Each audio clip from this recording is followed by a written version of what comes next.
যারা আমি আল্লাহর নামের বিকৃতি ঘটায় তাদেরকে তোমরা বর্জন করো, আর তারা দুনিয়াতে যা করেছে আখিরাতের ফল তারা ঠিকই পাবে।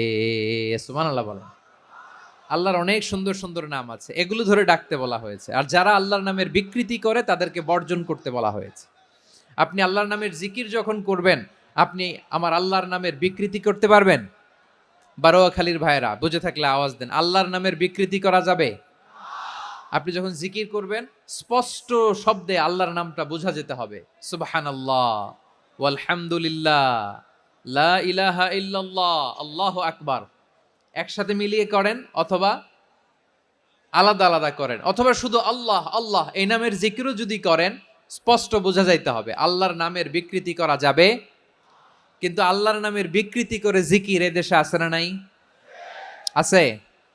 দেখবেন জিকিরের মধ্যে হুই হুই হুই হুই হুই এরকম করতেছে।